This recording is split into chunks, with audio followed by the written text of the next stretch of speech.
ever stopped for a moment while drinking your morning coffee and wondered how this simple drink became one of the most popular beverages in the world? I mean, think about it. Millions of people start their day with coffee. Coffee shops are everywhere. Conversations, business meetings, study sessions. So many moments in life seem to revolve around a cup of coffee. But here's the fascinating part. Coffee didn't always exist in modern cafes or paper cups. It actually has a long, surprising journey that stretches across continents and centuries. So today, we're exploring the story behind this everyday drink. Welcome back to English by Mind Training.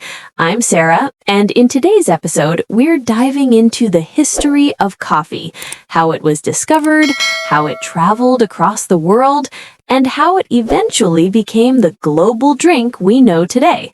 And of course, I'm joined by Alex, who always brings great historical insights to the conversation. Hey Sarah, great to be here. And honestly, this is such a fun topic because coffee isn't just a drink. It's actually a huge part of culture and history. A lot of people drink coffee every single day without realizing that behind that cup is a story that goes back hundreds of years. That's so true.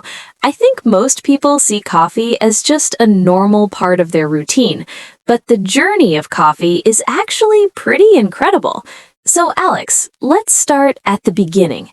Where does the story of coffee actually start? The legend of Kaldi. Well, one of the most famous stories about coffee's origin comes from Ethiopia in East Africa. According to legend, a goat herder named Kaldi discovered coffee. A goat herder? That already sounds interesting. What happened? So the story goes that Kaldi noticed something strange about his goats one day. After eating berries from a certain tree, the goats suddenly became extremely energetic. They were jumping around, running, and basically acting very lively. So the goats were kind of hyper. Exactly. Kaldi became curious about those berries, so he brought some of them to a local monastery to show the monks. At first, the monks were skeptical, but eventually they experimented with the berries by roasting them and mixing them with water. And that, according to the legend, is how the first coffee drink was created. That's actually really interesting. So the first discovery of coffee might have happened because someone noticed energetic goats. Exactly.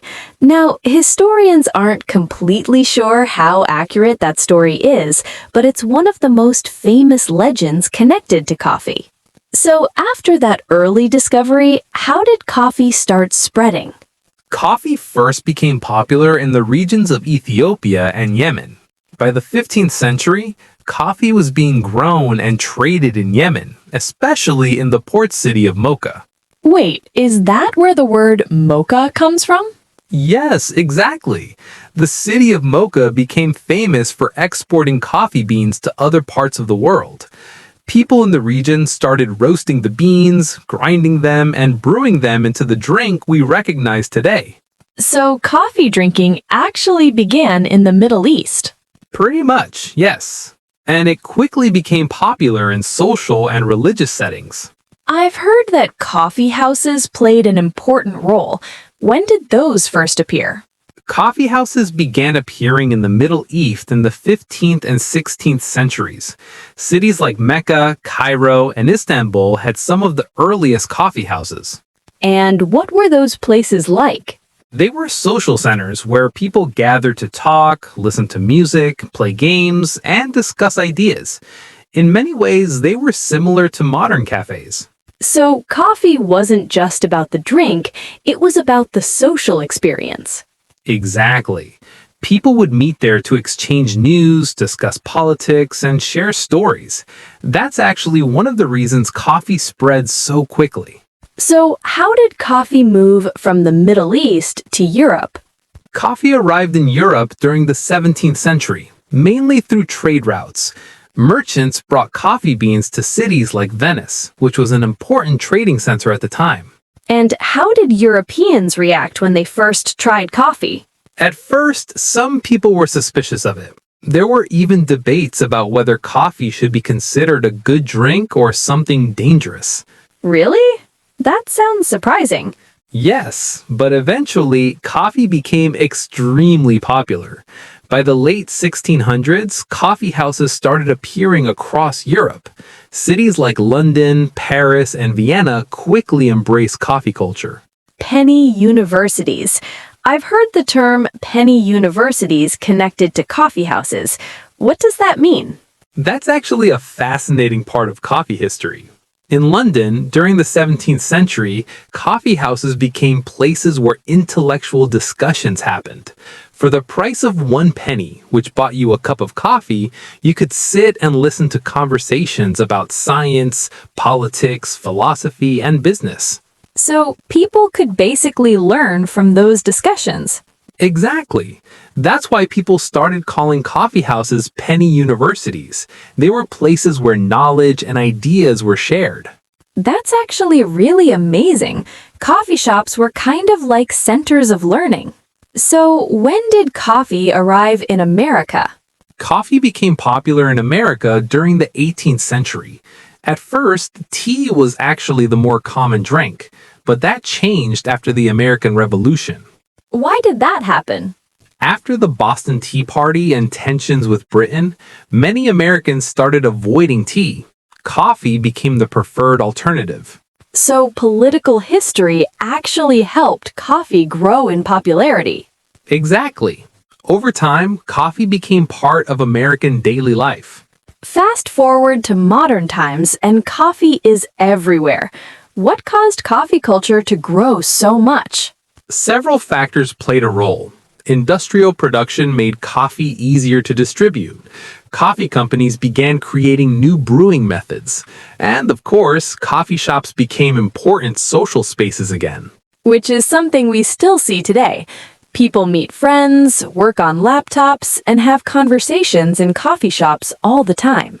Exactly. Coffee culture continues to evolve, but the social aspect remains very important. So here's a big question. Why did coffee become one of the most popular drinks in the world? There are several reasons. First, coffee contains caffeine, which increases alertness and energy. That made it appealing to workers, students, and anyone needing focus. Second, coffee became connected with social life. People associate coffee with conversations, meetings, and relaxation. And I think there's also something comforting about the routine of drinking coffee. Exactly. For many people, coffee is part of their daily rhythm. Morning coffee, afternoon coffee breaks, these habits became cultural traditions. Reflecting on coffee's journey. When you think about it, the journey of coffee is pretty incredible. It started with a simple plant in Ethiopia. Then it spread across the Middle East, Europe, and eventually the entire world.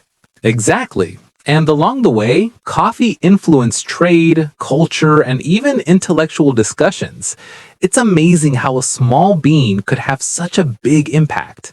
And today, millions of people are probably listening to podcasts like this while drinking coffee. That's actually very true. Coffee and conversation seem to go hand in hand. Well, that feels like the perfect place to wrap up today's episode. Next time you take a sip of coffee, you might remember that behind that cup is a long journey through history, from Ethiopian mountains to Middle Eastern coffee houses to European intellectual gatherings, and finally to modern cafes around the world. If you enjoyed today's conversation and want to learn more about topics like language, culture, psychology, and history, make sure to subscribe to English by Mind Training. Thanks for listening, and we'll see you in the next episode.